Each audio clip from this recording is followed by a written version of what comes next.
I have something really special today. Kristina Lakhiani is my guest today on Landria Onkka on YouTube.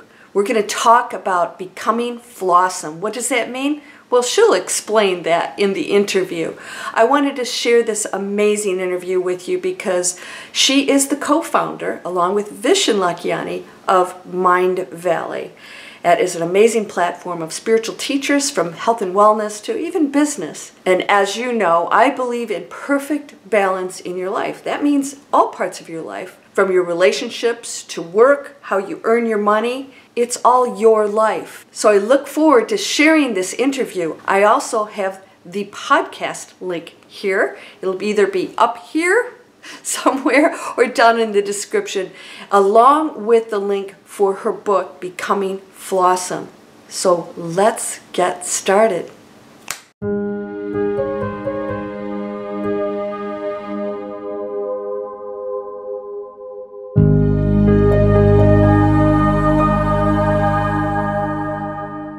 So welcome everyone to this exciting interview that I was just over the moon when I found out that I had the opportunity to interview Kristina Lakhiani. If you don't recognize her, you might know the name. She's the co-founder of Mindvalley, an amazing platform for spiritual coaches, health and wellness, and some business, you name it, every area of your life. She is one of the founders of an amazing platform that brings all these wonderful coaches together. But I had the opportunity to interview her for her book that's just come out. Is it already out now? Yes. Okay, wonderful. And it's called Becoming Flawesome. Now, those of you who know me, you know that I teach breakthrough fear, and my whole platform revolves around what we're going to talk about today, and that is the human experience doesn't mean eliminating all of these things that we go through. Fear, we're always trying to be perfect. We're always trying to get to some place. We don't celebrate the journey of that human experience. And so I want to ask Kristina right now to just share a little bit about her background, and then let's go into the book, and I will have some questions that are in your book synopsis that I'd like to cover. We don't have a lot of time, but I'm going to try and hit as many of these points as possible. So welcome, Kristina. Can you share a little bit about your background? Yeah, thank you so much for having me on your platform and for introducing me. You actually did mention the most important points in my background, which is that I'm a co-founder of Mindvalley and what Mindvalley is about. It's actually, for the past 20 years, that has been the main thing that I do. But of course, like any other human being, I have a lot of other facets to me and a lot of other things. My life is not just work. As amazing as that work might be, there are other things in my life as well. But I was born in a country which doesn't exist anymore. Without wanting to be cryptic, it's Soviet Union. I was born in Soviet Union and raised, and that probably has left a pretty big mark on the way I see the world or I interact with the world. And that also meant that neither business nor personal growth were part of my reality or worldview. Business was illegal, personal growth was frowned upon. So when I grew up, I wanted to work for the government because I wanted to be a diplomat, actually, because that was the only way I could imagine I could see the world coming from a very closed country. And then it just happened so that I got married at nowadays it seems like an early age, 25, but all those years ago it wasn't so early, and moved to New York and had to start from scratch. And it just happened so that my then husband Vishen started Mindvalley, and I helped him with it. So that's how I ended up in an industry that was not ever in my plans before that. Oh, wow. Well, that I did not know this about where you were born, and that really brings a lot in because you see the world very differently and have had different experiences and different cultures. Yeah, not living in a fishbowl, obviously. So you got led into the whole spiritual, I don't want to say movement, but it is a movement on the planet in a very positive way, not as a trend, but where we're going. And then you went through this personal changes and decided that you were going to write this book, which was very bold of you because it's very cool. It's not easy, especially when you're in the public eye like you are, to come out and reveal these personal things, right? Well, this book, it's important to understand that the book isn't about me at all. And I don't, I do share stories from my life, but as an illustration to certain points I'm trying to make. The book is about anyone, for that matter, finding path back to themselves. And surprisingly, people, even when they read the book, they wouldn't piece the story together, because it's, I take my own experiences as an illustration, and the journey is built as the journey of finding your path back to you, and not based on my own life. It's interesting. People keep asking me about the courage and all that, but the thing is that I'm a writer in addition to other things, and I've written all my life without realizing that this was something that I enjoyed doing. I kind of kept writing when I was asked and when I wasn't, and it seemed like I enjoyed it the most. So I think writers write, and for me, writing a book wasn't really much of an accomplishment. It was just a natural form of self-expression. But then, of course, everything that comes with publishing the book, that's something which I'm very proud of, because I'm still surviving this journey. Well put. I know how that goes. Yes. That's great. I want to, if you don't mind, I want to start to go into some of these points, and I'm going to go through these very quickly, but these are some of the things I'd like to talk about. So the things that you discuss, some of the highlights are the dark, controversial side of personal growth, the insecurities that thrive on it, what authenticity actually is beyond the buzz. We hear that all the time. Be your authentic self. I personally really don't even know what that means anymore. Self-care versus self-love, why you need both. And then I hope I'm pronouncing this right, the Hermione syndrome? Hermione. Hermione syndrome. Oh, hello. Because you're going to explain that to me. Hermione syndrome. Yeah. Okay. And how to diagnose if you're secretly suffering from it. Oh, we got to go into that one. How to create aligned lifestyle habits that stick. Our audience is definitely going to want to hear you share your points on that. Why the more you judge others, the more you judge yourself. Yes.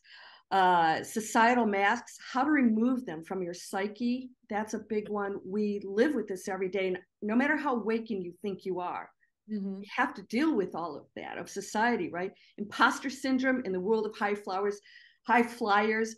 You business people out there who are going to be watching this. Yeah, the imposter syndrome. Yep. And then, of course, we're going to talk about emotional literacy, how to cope with strong, painful emotions healthily. All right, we've got to talk about the syndrome first. I've got to understand this. Well, I have to make a little disclaimer. All these are the points that my marketers picked up from the book, and I think I have to sit down and come up with a proper chart of how the personal growth industry is messed up, because I actually don't talk about it in a systematic way in my book. I just occasionally I make a stab at the industry, which I've been part of.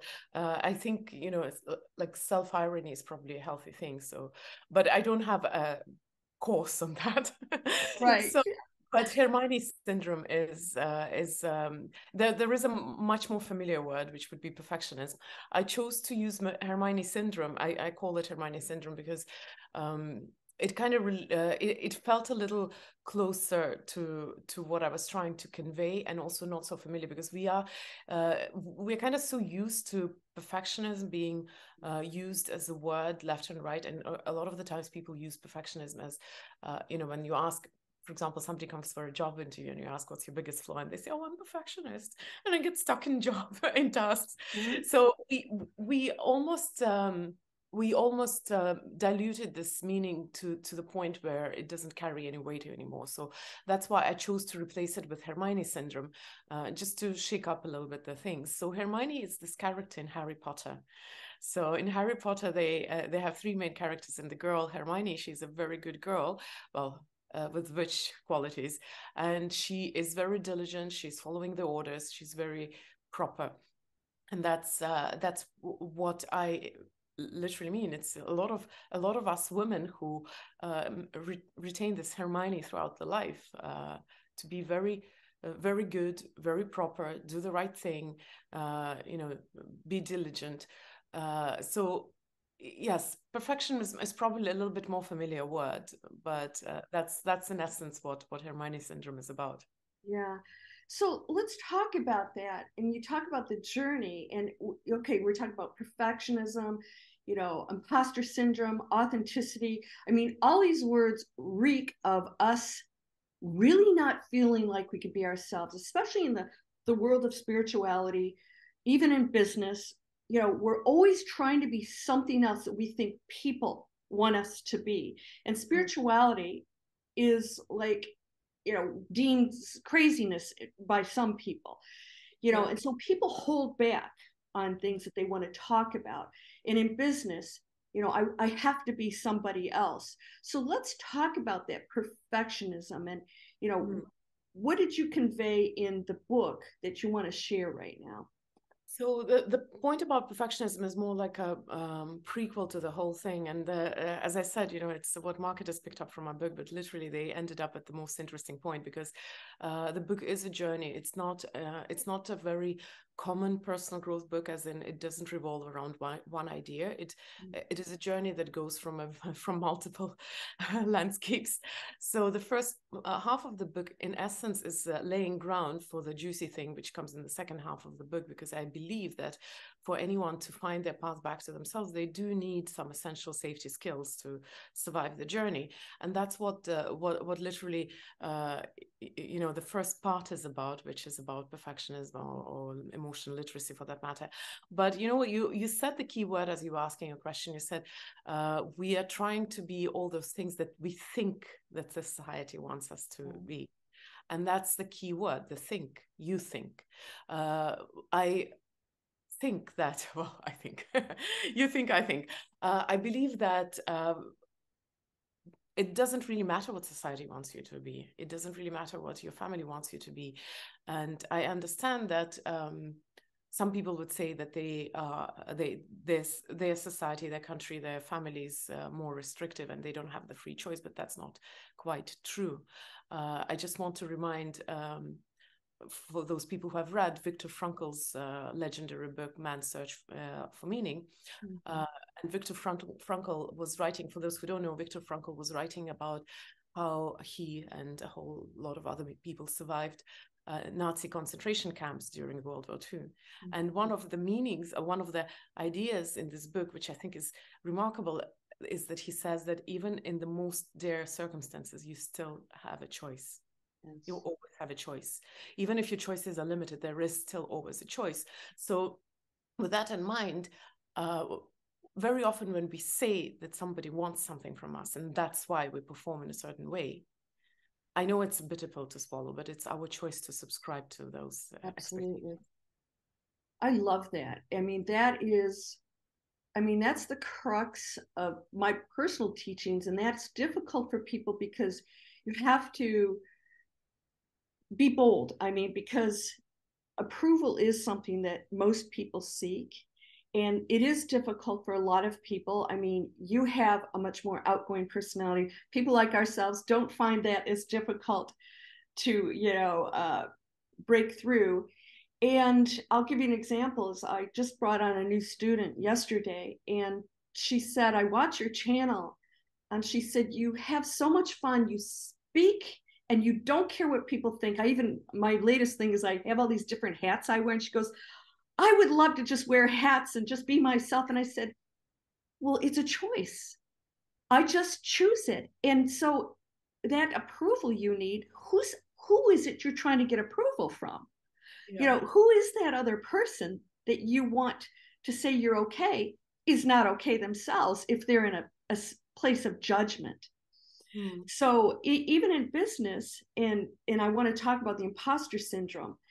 I just shot a video on Instagram and I said, the worst thing that you could do for your business is to try to emulate somebody else who's successful because you think that's going to do it for you, because then you stop being you and you're trying to be somebody else who, maybe already taken. Yeah, and I said, you're not going to be Tony Robbins, so you better be yourself. And so I always tell people, for me, the key to great success is to step out of that box and do something very different and get very creative. When you go into that expansive creative space, to me, that is where the doors open up, right? Because then you're in passion.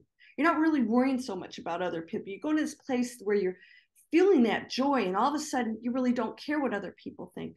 But most people, they are trying to, be something else, and then they feel like they're not good enough. So they feel like they're being an imposter because, like you said, society says you have to earn so much money or be this experience to be a coach, or who am I to tell people to do things? So what do you have? What can you share about the imposter syndrome? What are some points where business people in particular, and spiritual people, obviously?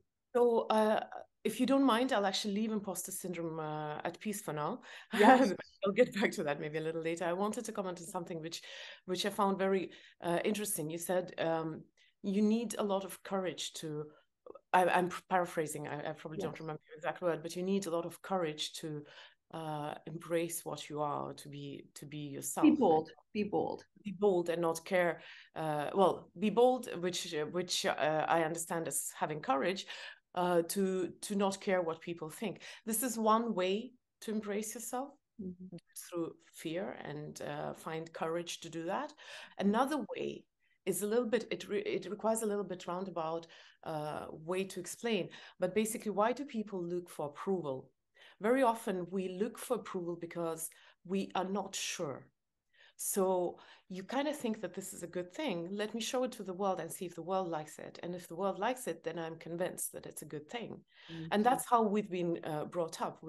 It's kind of natural thing, like the kids. Mom, did you see? Mom, did you see? And we stay with that dependence on someone telling us that we are worth it.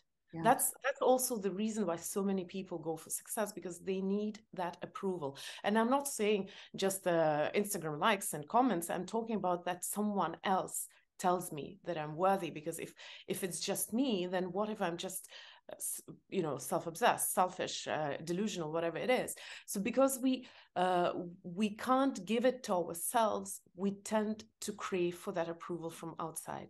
Now, another way to embrace yourself is not through courage to show the true self to the world and hope that maybe somebody will approve, but to give yourself that which you right now are looking from outside, and not depend on the approval from outside. And that comes through self-love rather than through courage. Yes. And we talk a lot about wanting other people to be a certain way also, because this is a very, very interesting subject, because most of the students that I work with, very loving, caring people, and they want the best for others. So they tell me, but I want them to be awake, and I want them. And I said, that's judgment. And they said, no. I said, no, it's when you say that, I know. Yeah, you're saying you're not okay. And they said, no, I'm not. I said, yes, you are saying, because you're flawed, or you're choosing lower frequency choices, maybe not to behave so well. That's a choice. You're saying you're not okay, and that is equal judgment. It's interesting because we sometimes don't catch ourselves in that cycle of wanting others to be okay, because we don't value the journey of making mistakes, lower choices. And that's how we learn. That's the contrast of being human, right? When we make these lower choices, that's how we understand and evolve. I would actually refrain from even judging the quality or the level of choices. Yes. Because let's start with a definition. What does it mean to be okay? Right. What's okay for you might not be okay for someone else. Exactly. Maybe completely not what they want. There's one thing that I've learned in 20 years in personal growth, that there is no one recipe fits all in this industry. Different people in different people require different different solutions for their problems. Exactly. Not just that, you today and you 5 years from now probably required completely different things. And you 5 years from now will require something new. Even further than that, for example, me in love relationships versus me in business versus me in parenting might need completely different approaches. Somewhere, maybe I need to be more audacious, and somewhere, maybe I need to be a little bit more present and more accepting.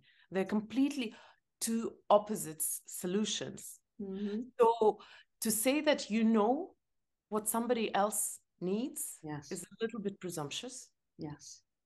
And a little bit unfair and unjust.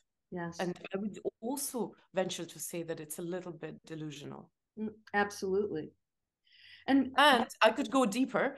Please do. I lived in Soviet Union. Soviet Union building communism, which was supposed to be that idealistic society where money didn't exist and everybody received whatever they needed from the state. So people were, Soviet leaders thought that people, or at least they told people that you will be, happy because you wouldn't have that one thing that ruins people's relationships, which is money. Right. So somebody said that they know what's good for me and made choices for me. Right.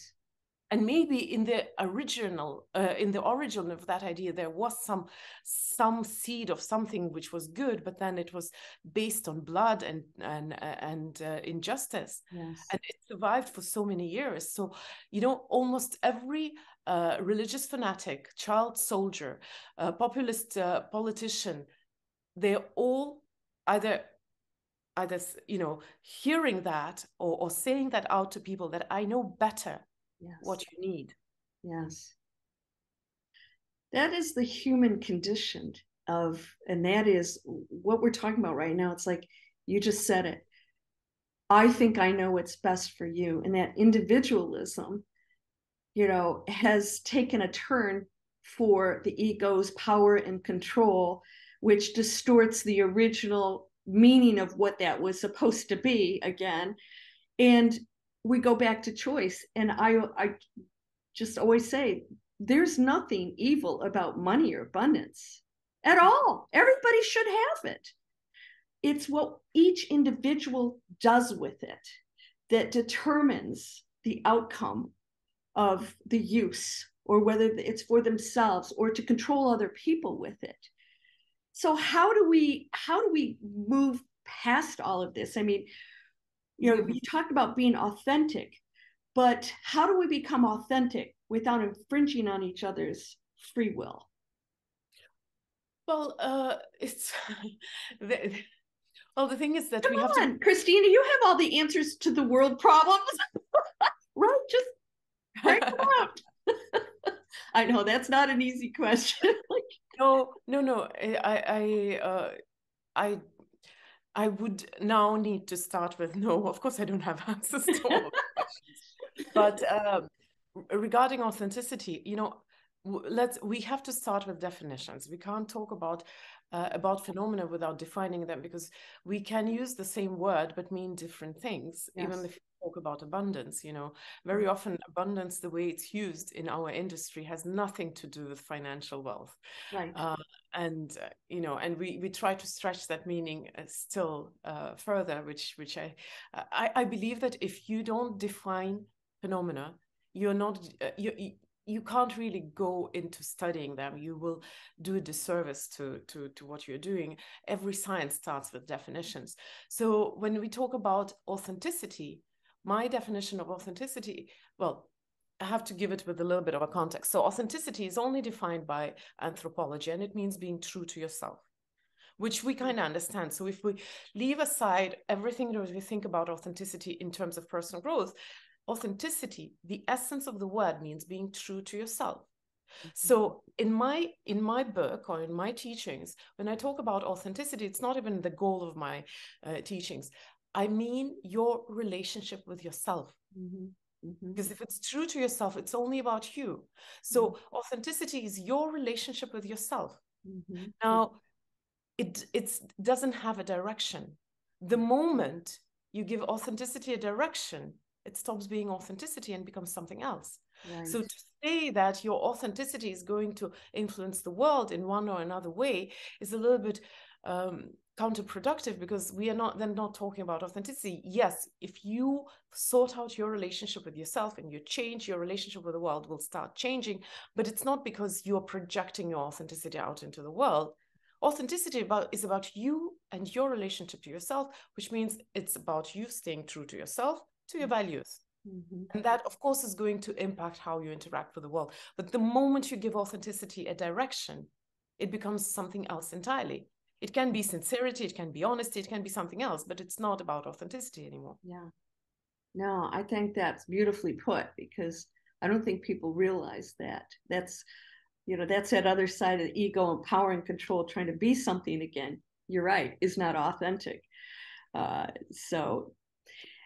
it is a natural behavior pattern for humans to always want to have that control over everything. Right? And I mean, even we don't even realize we're doing it. Like I said, even when I talk to spiritual students, I said, can you let everything just go? And then they try to analyze that. And I said, no, I'm talking about thoughts. I said, you can manifest with no thoughts. And they can't even comprehend that. And I said, ultimately, so then you're not coming from a place of control anymore. When you do that, you're just going to a place that allows things to come to you beautifully, just the way it should. And as humans in this experience, we have chosen, and I believe this, we have chosen all of it, all of the trials and tribulations, the challenges, the interaction with each other, and everything comes down to the choice you make in every moment of that journey, right? What choice am I going to make? How do I speak in this situation? Can I have a nicer thing to say, or I call it neutral, or say nothing at all? And that it's a lot of work to live every moment in awareness of how I'm going to project or, speak or act. And so, that's that whole authentic thing, being respectful to other people and the planet, and still being myself, like I said, without, infringing on free will. That's a fine line, because we've got to deal with all kinds of personalities out there. We we maybe have to start with the beginning of what you were just talking about, control. Yes. I think control is an illusion, and I'll quote one of my favorite books. It's Bulgakov's Master and Margarita. In the very, very beginning of the book, it has this funny episode where Devil meets with two people, ordinary people, and he says that you guys think you have control, and then they have an argument, and then the devil says, like, but how can you have any sort of control if you're mortal, and what's worse, you're suddenly mortal.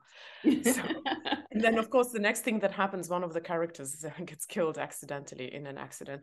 So the thing is that control is an illusion, yes, whether we like it or not. But letting go doesn't mean that you don't put any effort into influencing your life in one way or another. And that's, again, I think this interesting tendency that we humans have. We want things simple. Give me a recipe, give me 1, 2, 3, give me what to do, what not to do. So because when you are told that there is no recipe, you have to balance, you have to dance, you have to make a step forward, a step backwards, that your life is not about knowing, it's not a military march, here's the steps, keep going. It's actually a dance where you need to notice what's going on and make decisions based on what's going on. So this is not a very pleasant kind of suggestion. People say, no, give me one way or the other. But that's the irony. You have to let go. yes, And people get let go to the extreme. That means that I will just lie in bed and just keep manifesting. But then you also have to kick your own ass. And that doesn't mean that you are holding on tight and you need to control everything. That comes from us going into absolutes and into extremes, rather than seeing that one is possible with the other. You can completely be at peace with what's happening with your life, with everything that goes on, completely be at peace with people being stupid and the situations being stupid and whatever it is, and still do everything that you can to change things. Yes. They're not mutually exclusive. No, you're right. And I think one of the things that we deal with most too is non-acceptance. And when we go into acceptance, that's when you go into real peace. And acceptance is, like you said, just dealing with all of these things. It doesn't mean that you're letting things go, because we have this image that so I'm not supposed to do anything. And I said, absolutely not. In fact, more action is more powerful when you come from a place of accepting. And when you don't accept, that's where struggle happens. Struggle is non-acceptance of this situation or that happening, and so I said, you can end the struggle, but what we don't ever end is, and this is not good news to a lot of people, is there will be fear, there will be pain, there will be loss, sadness. And that for me is the most beautiful, painful, not desirable, but experience of being human. And if we miss that, we miss the whole point of being here, because when we're beyond that, we don't get to experience anything quite like this. You named the book Becoming Flawesome. Can you explain, what that really means to you? Well, the word Flawesome actually came after the book was ready. I found it on the internet. I was like, yes, that's perfect name for my book. We actually injected it in later edits into the book here and there, but you won't even find a proper explanation of that. So I have to do it now on interview. Yeah, So, which is great. I love it. it's about recognizing your imperfection. It's Yeah. not about choosing to be imperfect. It's about recognizing that you are imperfect, Right. and finding strength in that rather than letting it become your weakness. So that's a very short explanation of what it means. Yeah, we're our own worst enemies. I think we're more critical of ourselves than anything.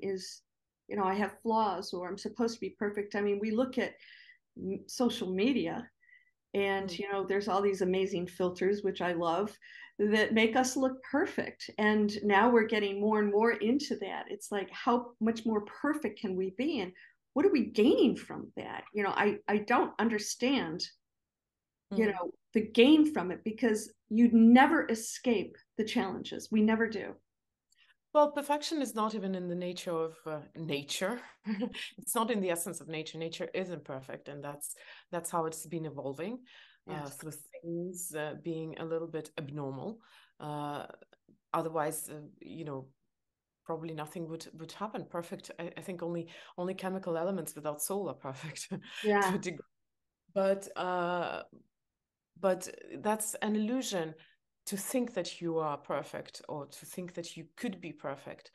And I think people who are just incredibly self-critical, recognizing their flaws, they're actually one step closer to truth and to peace than those who are not even ready to recognize their imperfections. Because at least they're aware of their imperfections. All they need to learn right now is to see the beauty in the experiences that you have, rather than curse them. Somehow Viktor Frankl comes to my mind so much during this conversation, but he's said it the best, and I'm paraphrasing him. He said that pain stops or ceases to be suffering the moment it finds meaning. So it's not like everything that happens to you is for the better, but things happen, and it's your choice. You're going to take it. And you're right. Yes, there will be everything in life. That's the point of life. People can't numb their emotions selectively. It's a scientific fact. If you numb the unpleasant emotions, you will, together with them, numb all the other emotions. It's like, like if you eat very spicy food, you will stop tasting the subtle sensations. So the same with emotions. If you don't want to feel anguish or grief or despair, that means you will never feel the extreme pleasant emotions, whether it's passion or euphoria or something like that, because your ability to feel is just going to be numbed. Right. So we talked about, there was definitely a point I was looking at. So, well, let's not go to lifestyle. Well, I love the more you judge others, the more you judge yourself. I mean, I think it's probably safe to say that you believe that we are all very much connected. Um, when we talk about the societal masks, it says how to remove them from your psyche. Is that really possible to remove them? I mean, we're in it every day. We're on it, and the internet, the societal masks, they're there in our face all the time. How do you remove those? It's not about other people's masks, right? I mean, they whatever's out there is out there. It's not. It wasn't probably created by us, and it's not ours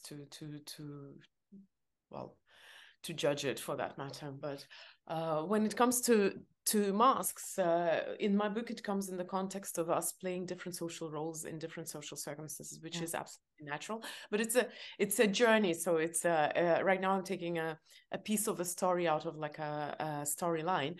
So basically, at some point, it matters to talk about that we have different roles that we play in our life, and without going too deep into this chapter, just some main ideas is that it is a natural thing for us to adapt to our social circumstances. It's not just natural, it's healthy.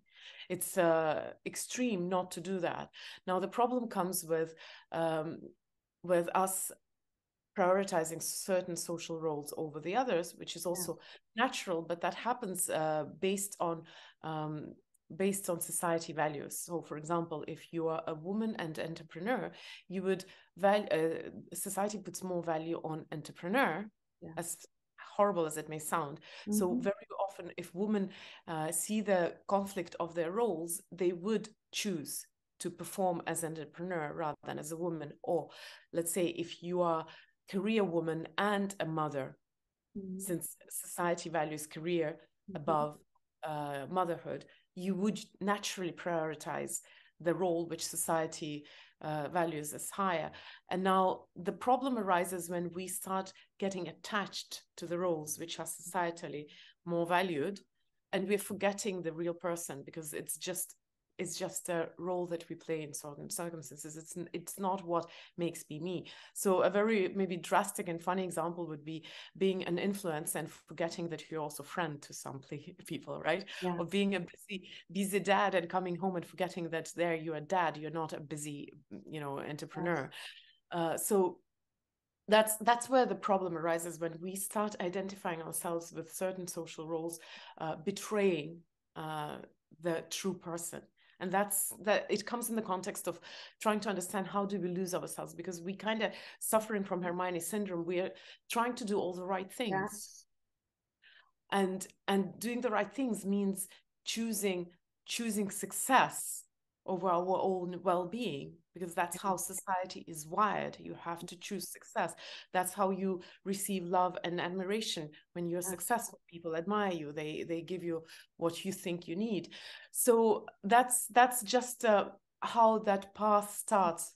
It's paved with good intentions. You want to be good, you want to be liked, you make choices which you think makes you more liked and better, and then you start betraying the true you. That's context in brief. That's really a great subject, because it's been coming up a lot. In fact, a friend visited me and actually purchased an award and filmed herself getting the Academy Award. I said, was anybody there? She said, no. I said, I want to come. I want to dress up.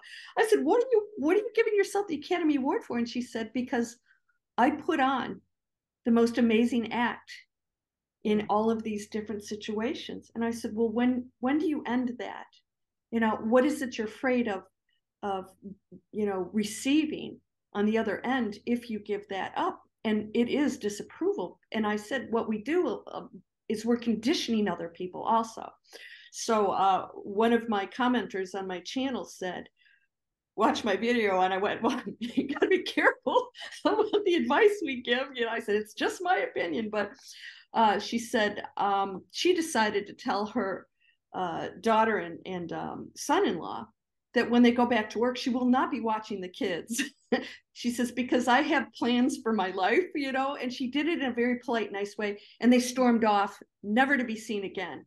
And so there are consequences to that, right? And that's what I think most people avoid. But she was very happy with that decision. And she said, I will welcome them with open arms. But she had to go with her own choices then at that point and stated in a very loving manner. But there are consequences. What's your opinion on that? Because well, I don't want to comment on this particular situation because there's a little bit more complexity to it than just choosing you. There are also, there's always family dynamics, which I don't want to interfere with. Right. It's a huge difference when you make a choice about your own life, which might influence other people's decisions. So let's say if your choice is to go study and that means that you won't be in the vicinity, for example, I'm just giving a very random example, in the vicinity, and you won't be able to do what you used to do for your family, then you have the right to that choice. Now, if you're staying in the same position, nothing changes in your life, then that's a little bit, I guess that's more a cry for help rather than an actual choice. It's like, maybe I've dedicated too much of myself to the to things which are not mine. But then again, who am I to judge them, because I don't know the particulars of that particular situation. Right. Yes, if you change, your relationship with the people will change naturally. Here I'd like to quote a wonderful movie. I think it was Hobbit.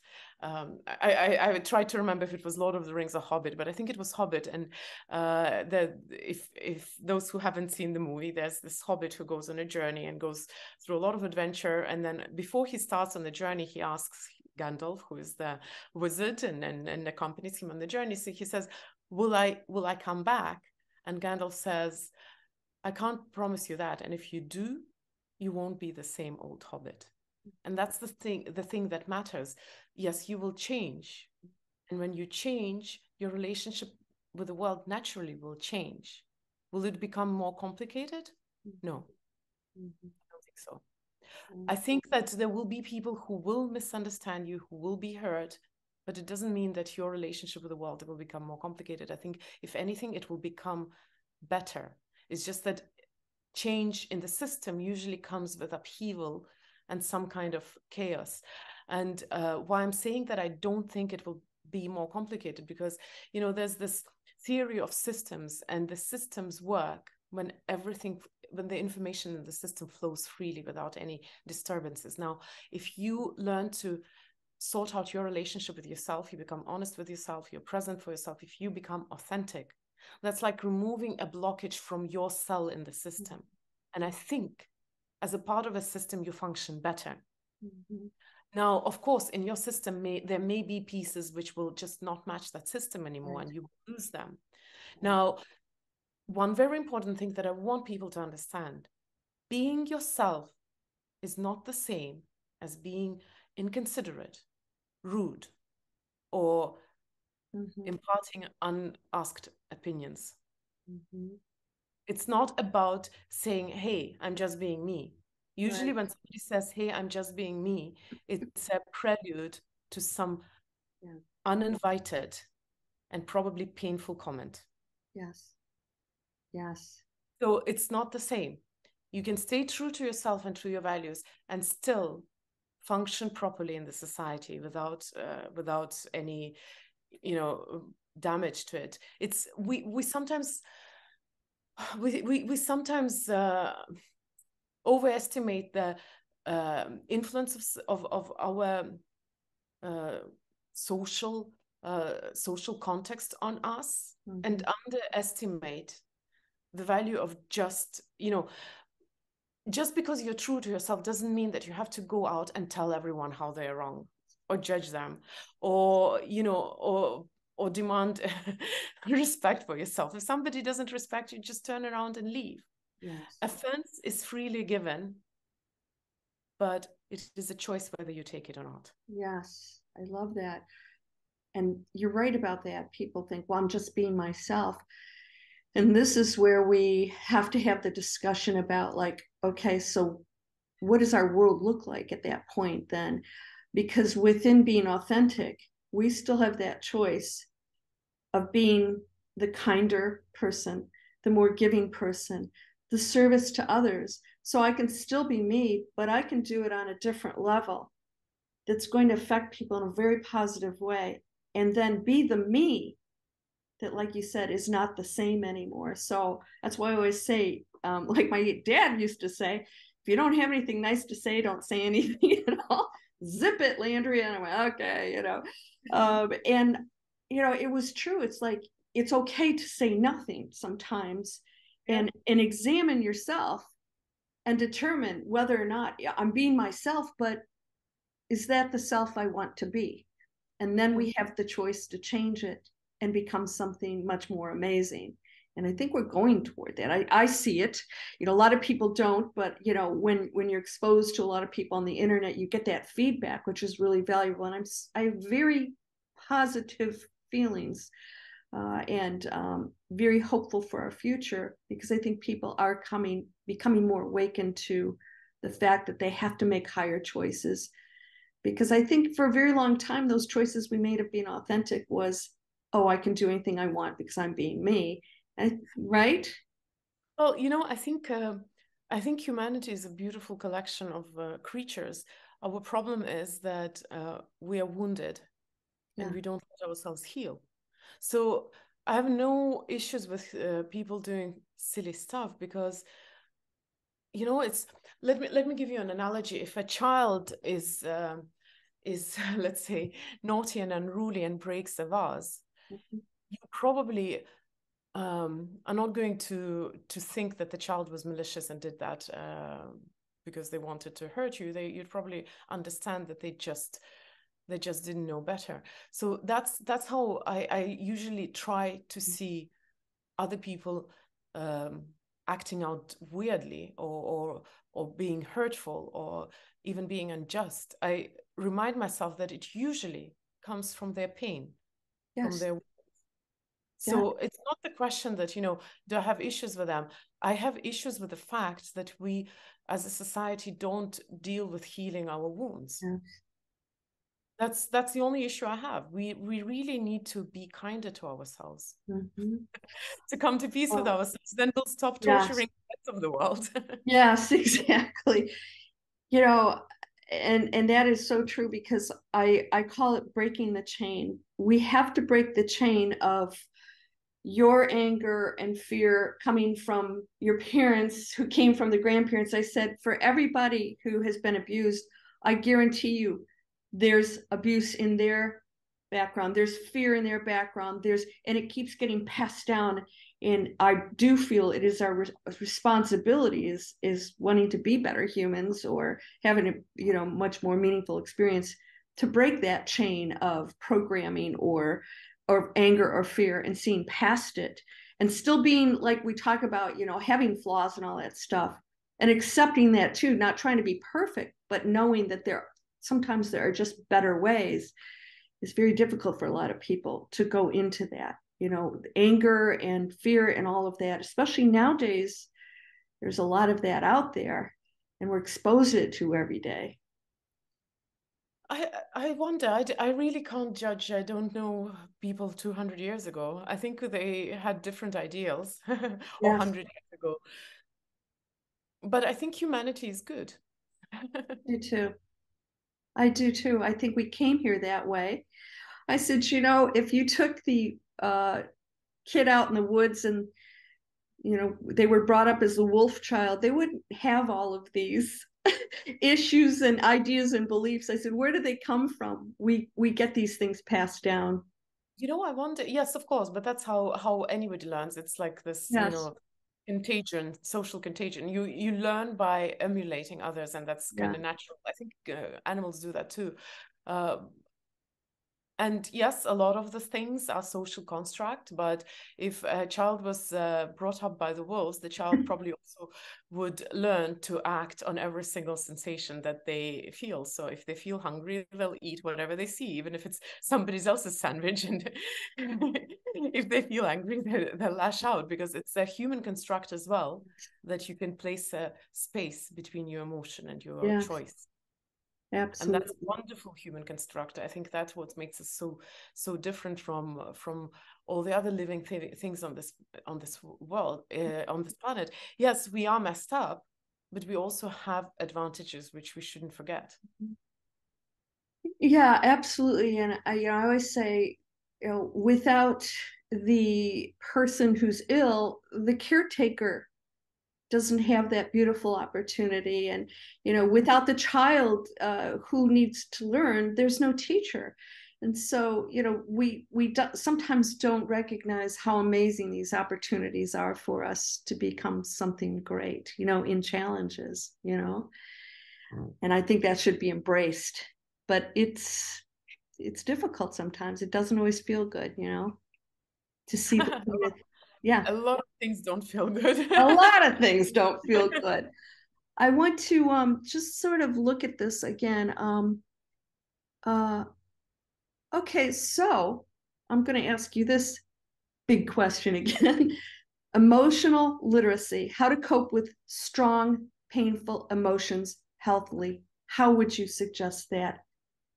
Well, without having to give out everything that's written in the book. Right. Because you're going to go buy the book. You're going to go buy the book. Yes. It's such a topic that it could deserve its own training. I think I would just give the premise to that. I think we live in a world which is a little bit not just numb with emotions, but also a little bit dumb with emotions, because we don't know how to experience them. From a very early age, we hear what we are not supposed to feel and how we're not supposed to feel. So very often we start judging emotions, that this is good, this is bad, this is this is unsavory, this is suitable. So we rather than just taking emotions for what they are, and emotions are just signals, which are passing, by the way, we start judging and putting them into different boxes. And so I'll give you just the context. So there is such a condition in medicine which is called congenital analgesia, and it's a condition when a person doesn't feel pain, physical pain. Mm-hmm. So what happens is that children who are born with this condition, they don't survive to adulthood because their bodies just break, which is quite natural. When you touch a hot surface, you feel physical pain, and that signals that you have to remove your hand. And let's say if your pain doesn't go away, it signals that you have to apply something or treat the wound because the wound is still there. So kids who are born with congenital analgesia, because they don't feel physical pain, they die because their bodies just don't survive to adulthood.